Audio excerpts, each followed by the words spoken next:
So just want to acknowledge the space that we're in and thank you for being here. Really, I know that I'm not going to ask anyone how they're doing because I think that that's a very loaded question. You know, at any point in time, we may be doing some way, but 5 minutes later, we may be feeling and doing another way. So what I like to establish from the onset is that we are going to have a conversation. And we're going to have a conversation about some things that is going to be a lot of philosophical in nature because I'm an philosopher. They say special education. I ain't on the special education side. I want to be honest with you, but I'm an ed philosopher. So what we're going to talk about with some of these concepts is the synthesis of some of the ideas that we've been talking about in education surrounding ideas. And I get that we do not often see this term despair in education. But what I want to do is harp on the importance that all of us need to despair. Now, even though I don't go to my uncle's church, I'm going to ask you to go to talk to your neighbor and say, you need to despair. So we got to do that call and response. You know, in Black church, you talk to your neighbors. So you talk to your neighbor. So on 1, 2, 3, I want you to talk to your neighbor and say, you need to despair. And I'll explain why. 1, 2, 3. You need to despair. And this is why we're going to say this. And I know that it's difficult. And I know that it's like, what? You know, because we want to avoid despair. We want to avoid any type of disruption that may happen. But I want to establish it as a nexus of power, a nexus of activism, and a nexus of change that we all need at this time. So let me go. This is Glenn Swindle. You see him here? I get it. Big forehead. I inherited. I got it legit. So this is my dad. This is my dad. This is my brother Lemuel, and this is, moi. This is us. The year I graduated from college was when Lemmy had graduated from high school. My dad is big cheesing like that because he was like, oh my gosh, anyone, once my kids get through high school, I'm done. He was the oldest of 8. Rural Alabama, segregated schools. And one of the things that he felt was that once he got his kids out of high school, he was good. He was done. And so the fact that I graduated from college that same year, and Lemmy graduated from high school, and I'm first generation, just to say, on both sides of the family. I'm first generation masters, I'm first generation bachelors, first generation masters, and first generation Ph.D. on both sides of my family. But here's one of the things that I recall. My dad lived about here in Alabama. And Tuskegee University was there, and I will never forget a conversation we had beside his pickup truck one day. And he said this.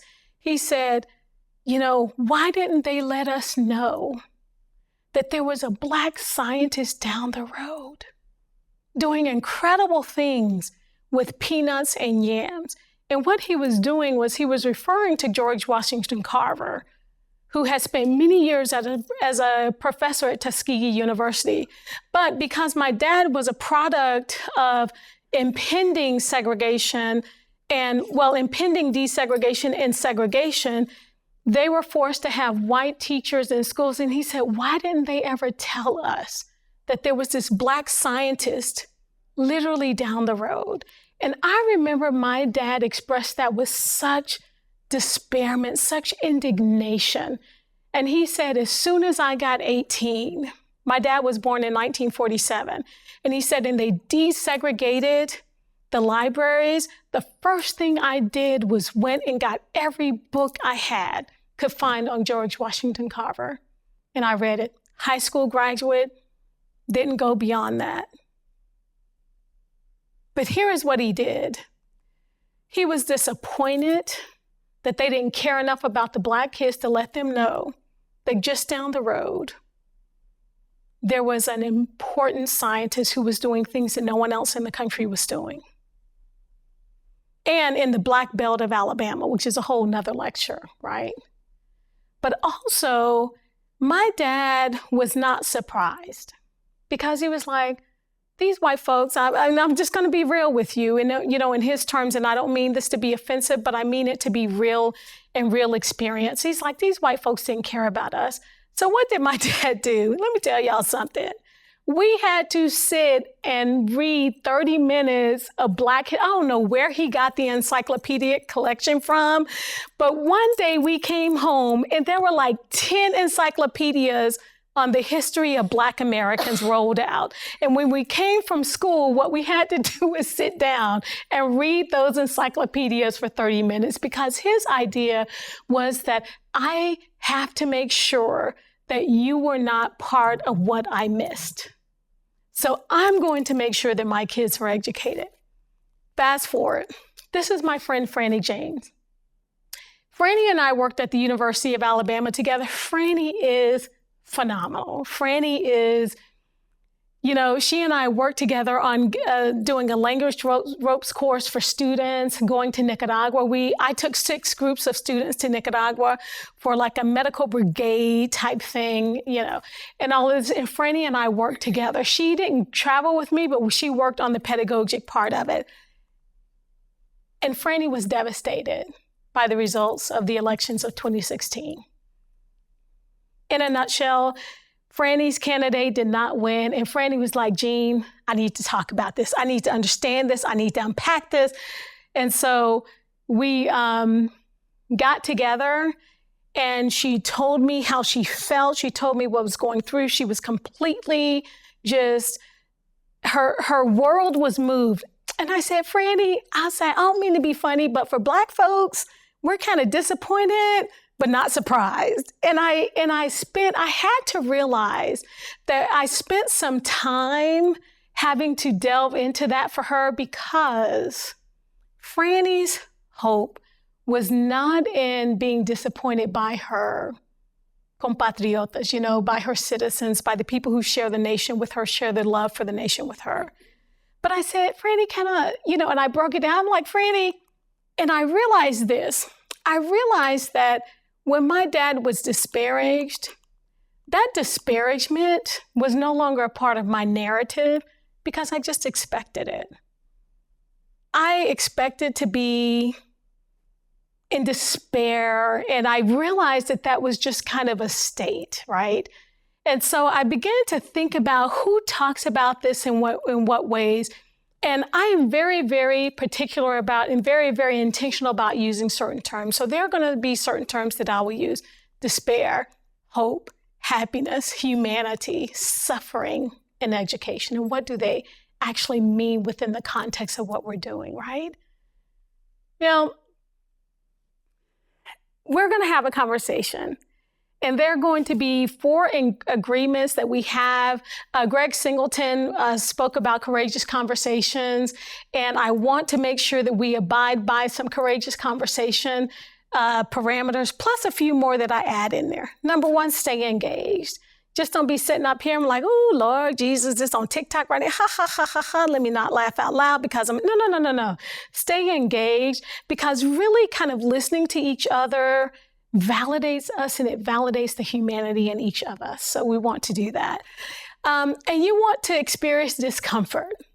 Like, the reality is that I cannot speak to you as a neutral person because I don't know that neutrality exists in any sphere outside of a lab. I am a Black woman raised in the South. I come from that perspective. Those are the lived experiences that I have. Those are the ones that I embrace. And I recognize that I may need to understand other experiences that are different from my own. But that is what I need to disclose. And so being able to understand our positionalities is very, very important in validating.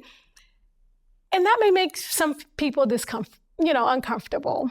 May experience some discomfort, but I just like to think about that is that you don't learn, we have a term, cognitive dissonance. That's when like what you know encounters what you don't know, and they just kind of fight until hopefully what you didn't know wins out and it adds to you. And so that's what we call in education a productive struggle. And so discomfort is okay.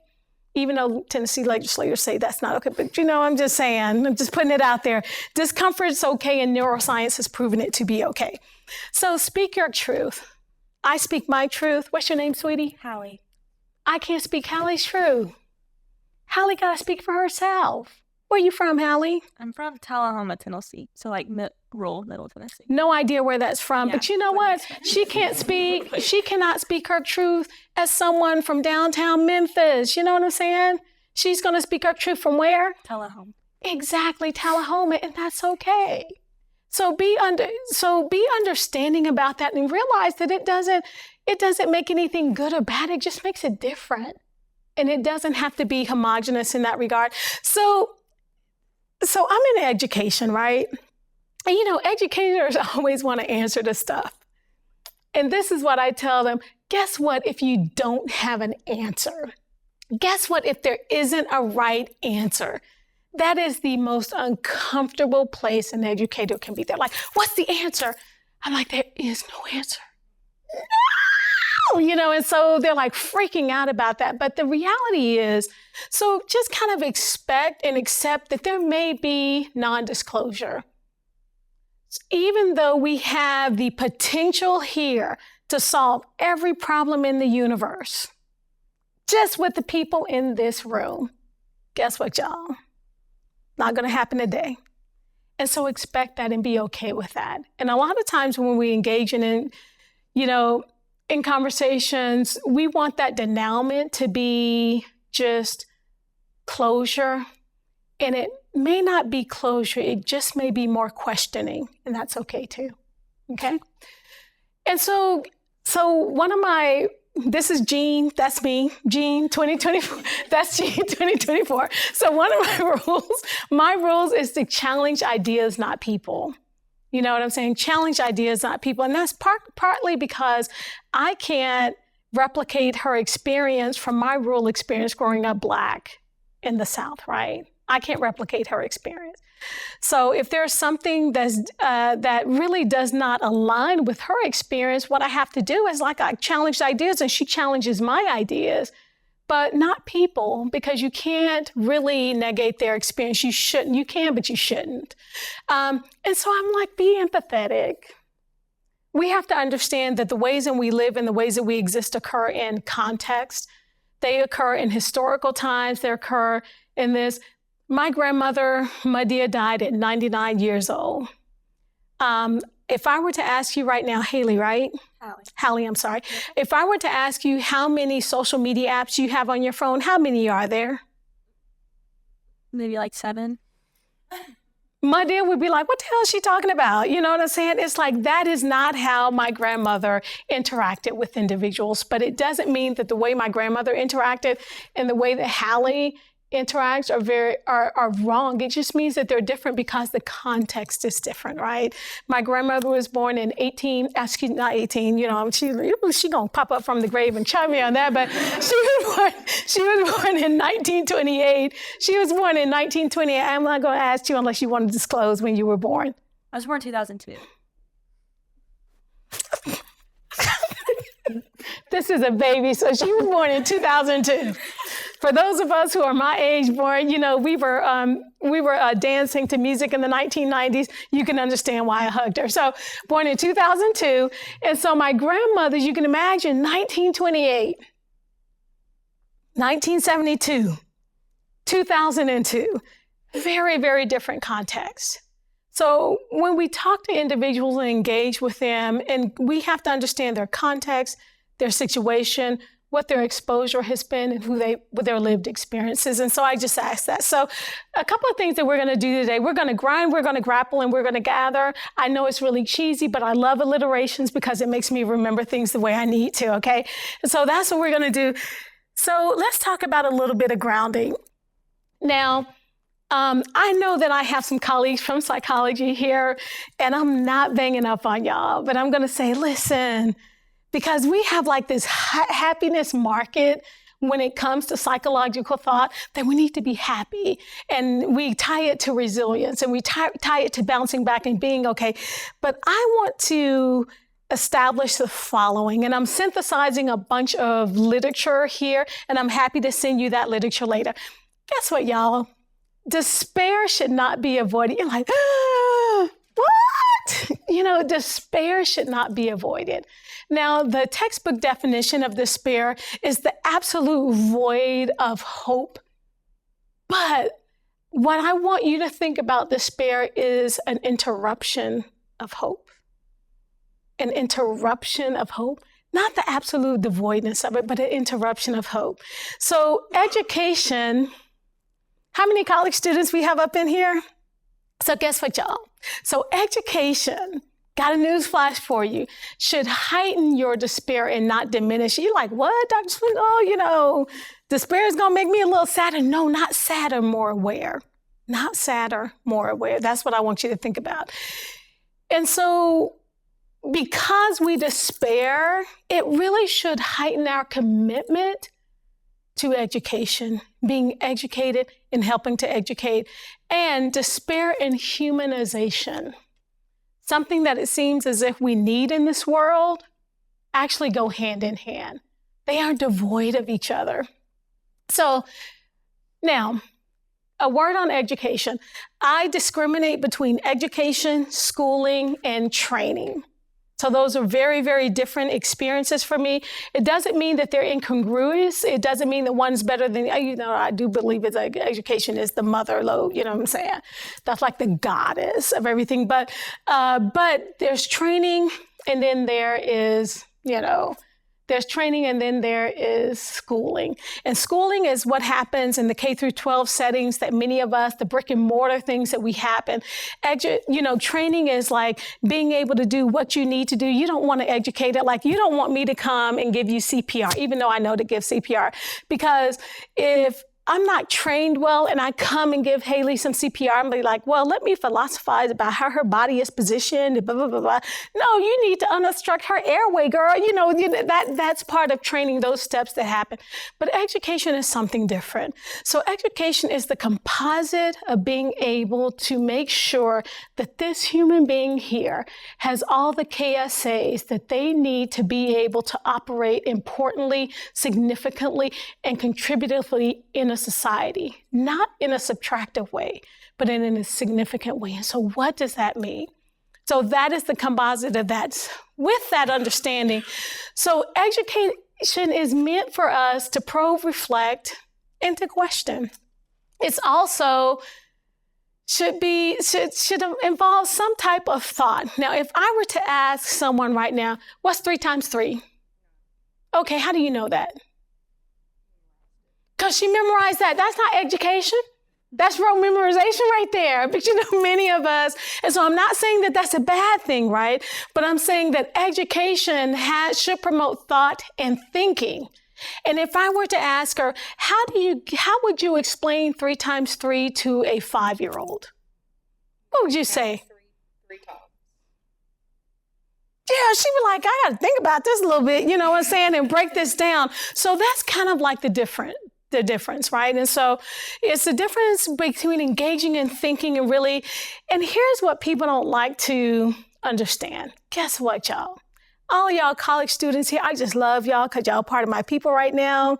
But guess what education does? It actually is going to unsettle you. You're going to be disrupted. You're going to be interrupted in your ways of thinking. It is going to challenge you in the ways in which we were brought up in the hearse of our home, our family, our cultures, our surroundings. But you know what? That's okay. That's okay for that to happen. And it is not indoctrination. It is not blind adherence to any type of dominant ideology. And what it is not, I get it. My psychology folks, my sociology folks, it is not always happiness. it is not always happiness. And so I'll explain that a little bit later. So like, why do we despair? And I just want to think about this. And I'll provide some resources. Roberts is a great educational philosophy. And he says, education places us in the same position as existential anxiety. That means anxiety that just kind of always there. Oh my gosh, it's just part of our being, right? Because once we commit to it, we can never go back. So once I'm educated, once I'm aware, once I'm conscious, I can't go back from that.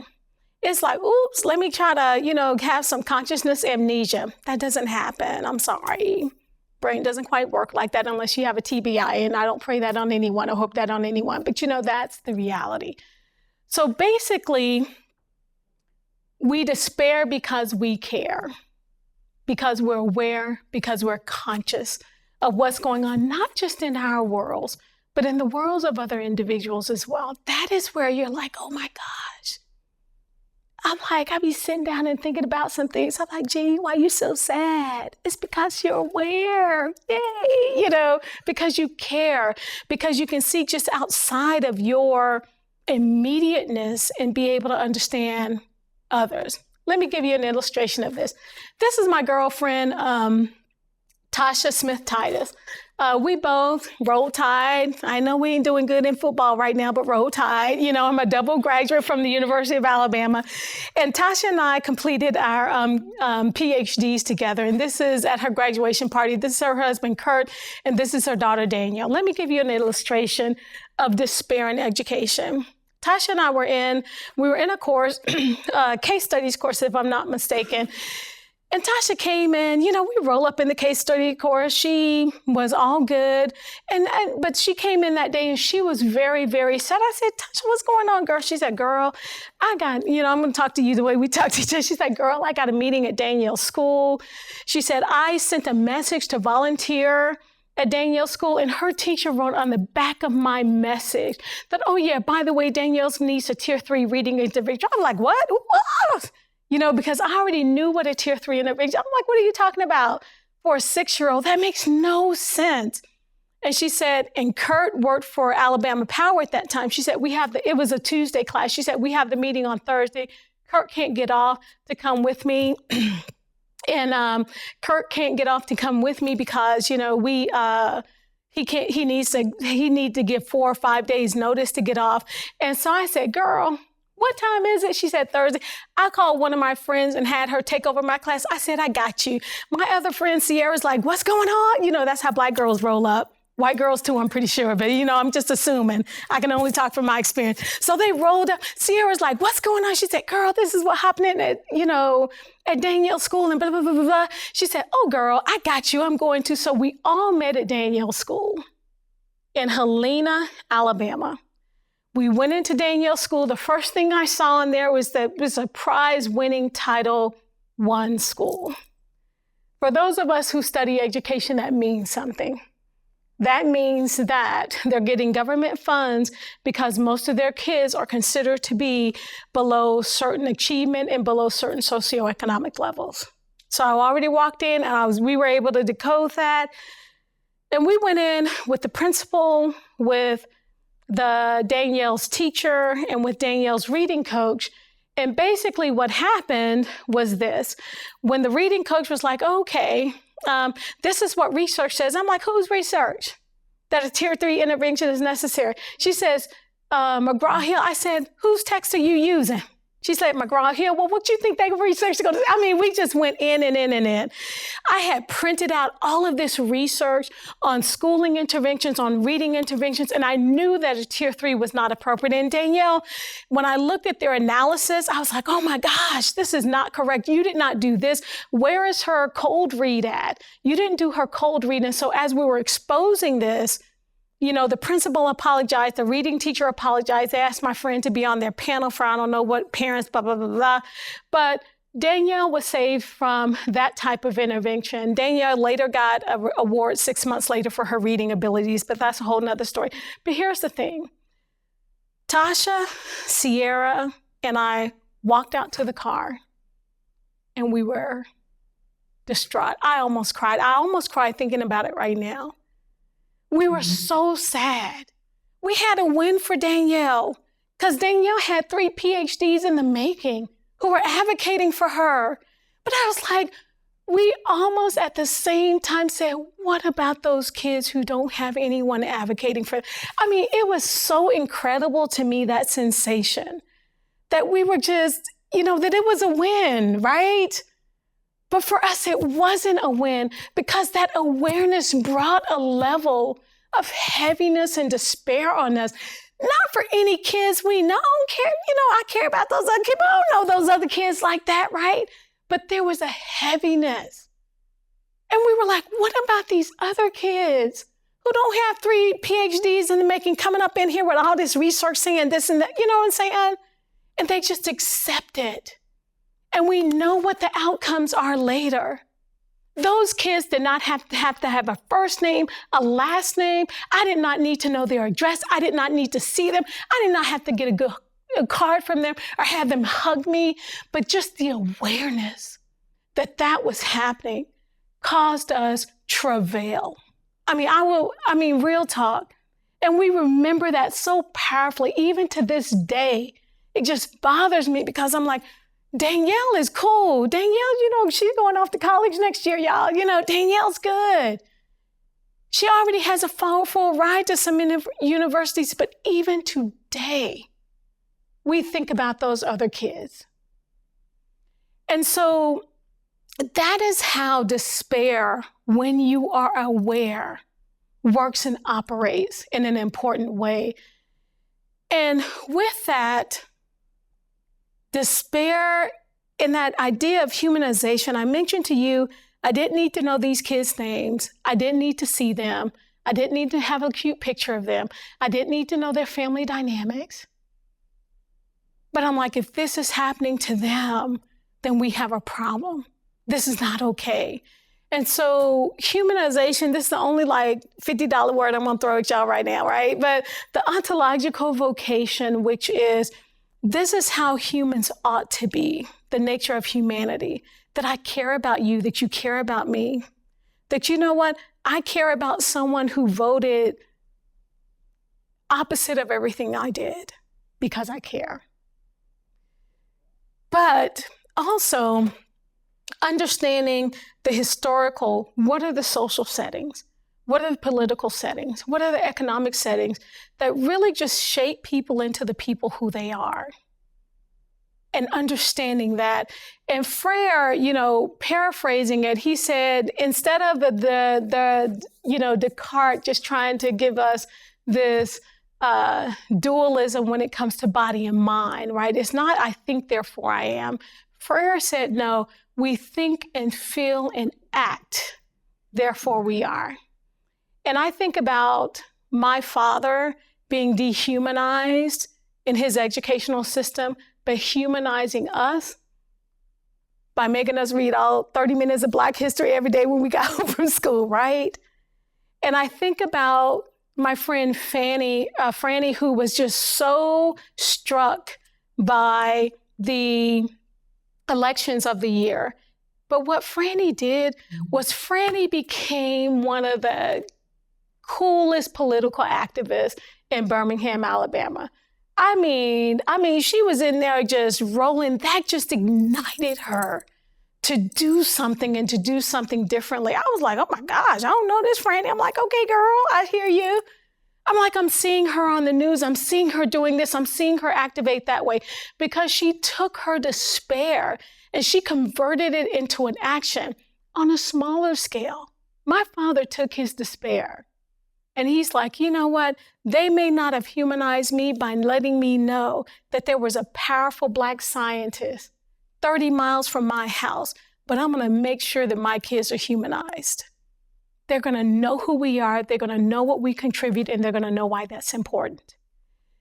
And so one of the things that I would like for you to think about and us to talk about is this: dehumanization is the constraining of humanization through the imposition of structural barrier systems, processes, policies, laws, or the impeding of critical thought. So don't just think about ourselves, but think about people in our worlds, and think about ourselves when we haven't engaged in critical thought. Think about others, wherever they may lie on any spectrum, who haven't engaged in critical thought. Do you know that they are experiencing dehumanization and they don't even know it?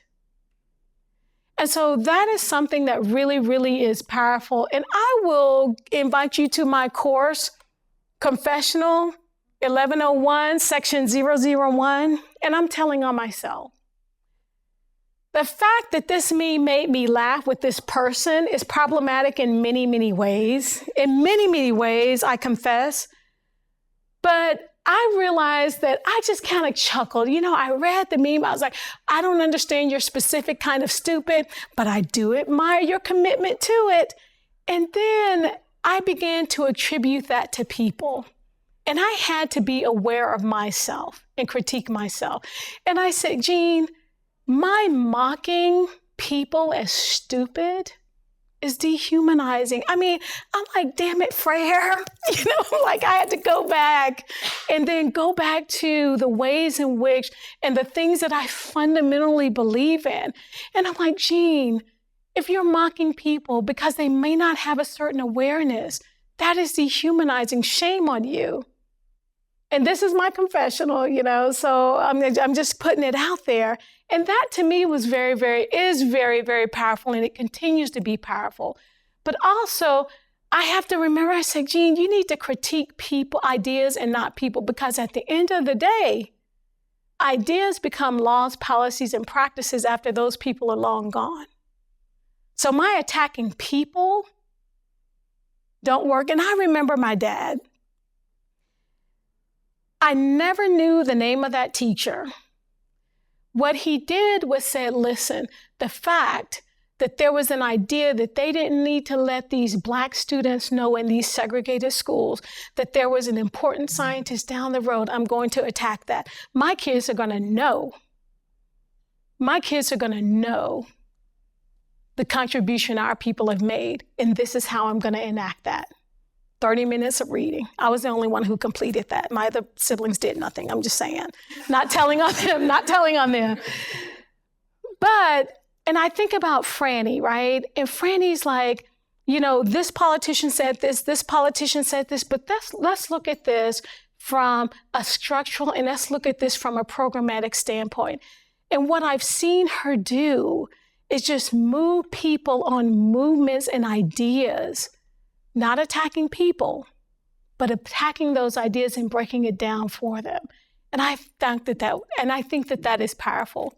Now, our grounding again. I done already confessed, you know, my little really trashy meme, because I shouldn't have laughed at that, and I certainly shouldn't attribute that. But let's ground again. So despair should not be avoided. And really, despair and humanization go hand in hand.